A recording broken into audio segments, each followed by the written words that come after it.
Ouh, allez, c'est parti pour une petite après-midi de tournage.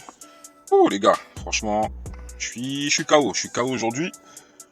On va essayer de se faire un bon petit tournage. On va essayer, je crois qu'on a devant nous, on a on a 3-4 heures devant nous de tournage. On va essayer d'être productif. Pas mal de sujets à aborder entre nous. Et voilà quoi, les gars. Et on va retrouver le groupe, on va retrouver le groupe de Balance tes vérités. On va aborder différents sujets. On va voir comment ça va se passer. En tout cas, on a plein de sujets à mettre sur la table.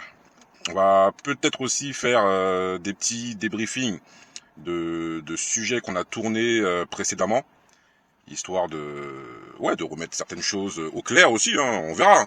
De toute façon, les podcasts seront postés là bientôt. La page YouTube a été lancée, la page TikTok et la page Instagram ont été lancées également. Donc n'hésitez pas à vous abonner en masse aux pages Balance tes vérités. Et voilà les gars, allez, vas-y on y va. Et on se rejoint là-bas. En plus, ce qui est bien, c'est qu'on a trouvé un endroit plutôt sympa pour filmer nos podcasts. On a trouvé un coin qui est vraiment sympa à la Courneuve. Donc un studio, quand j'arrive au studio, je vais vous montrer un petit peu, je vais faire un petit studio tour de l'endroit et franchement vraiment pas mal. Du côté de la Courneuve, je sais pas si je vous l'ai dit, et franchement le lieu est bien agencé. Et la première fois qu'on a tourné là-bas, on a été quand même agréablement surpris du lieu. On pensait pas que c'était comme ça et finalement c'était un très bon lieu. Au début, on avait l'impression que c'était mal desservi. Mais finalement, après avoir vu parce qu'en fait on venait tous en voiture et on avait l'impression que c'était mal desservi, mais finalement j'ai vu qu'il y avait une gare à proximité. Je crois que la gare elle doit être à peut-être 300 mètres. Ouais, 300 mètres, 500 mètres. La gare de la Courneuve là, ouais franchement finalement elle est assez proche, donc ça va. Si on s'organise bien, si des invités qui sont en transport doivent venir, donc je pense que ça va le faire. Comme je disais là, parce que je suis tombé là, je suis passé sous un tunnel là, on voyait plus rien. Et comme je disais, non, l'organisation d'un podcast, c'est pas évident, tu sais, du point de vue de celui qui regarde et qui pense que tout est simple, on vient, on pose. Non, c'est pas si évident que ça. Après, oui, vous avez des podcasts clés en main où on vous fournit le matériel, l'éclairage, les micros et le lieu. Donc du coup, ouais, ça peut être un petit peu plus simple. Mais quand vous organisez un podcast, juste vous avec votre collectif, c'est toujours un peu plus compliqué parce que bon, faut trouver le lieu adapté. Quand vous trouvez le lieu adapté, il faut voir si vous avez le matériel. La chance que l'on a dans le collectif Balance tes vérités, c'est qu'on a du matériel. Voilà. Quand on était chacun des créateurs de contenu, donc on avait déjà nos matériels personnels et ça permet de mettre tout en commun et de pouvoir créer quelque chose de qualité. Du moins on essaye. On a encore beaucoup de choses à améliorer, mais voilà, on fait taf et on le fait parce qu'on aime ça.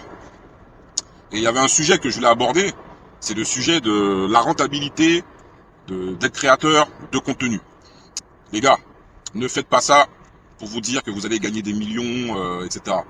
Faites vraiment, mais faites d'abord ça vraiment parce que vous aimez ça. Ne faites pas ça parce que vous avez un objectif de rentabilité, il faut absolument que l'argent rentre. Bien sûr, si l'argent rentre, on va pas cracher dessus, c'est normal, c'est bien, c'est top. Ce sera le fruit de notre travail.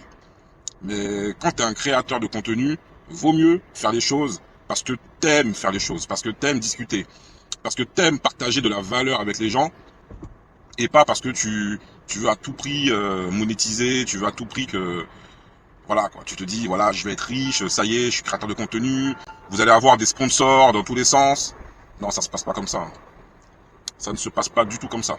Donc faites les choses parce que vous aimez les choses, les gars.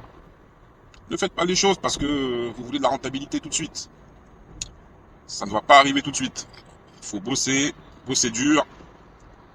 Et peut-être qu'il y aura de la rentabilité. Mais avant tout, il faut aimer ce que vous faites. Il faut aimer partager de la valeur. Parce que si vous faites les choses pour l'argent et que l'argent n'arrive pas assez vite, vous allez vous essouffler. Parce que vous ne faites pas les choses avec le bon mindset. Vous avez un état d'esprit qui est un peu trop sur l'argent, alors que la création de contenu, c'est pas que ça. Faut vraiment apprécier, partager de la valeur. Et là, vous allez durer dans le temps. Et c'est à ce moment-là où vous allez potentiellement rentabiliser vos efforts. Parce que bien sûr, on aime tous l'argent. Hein. Si on peut à la fois allier son plaisir de créateur de contenu et avoir derrière de la rentabilité, là c'est tout bénef. En tout cas l'équipe, là on va au studio et je vais vous montrer un petit peu l'organisation de tout ça. Allez, on se rejoint là-bas. Allez, ciao.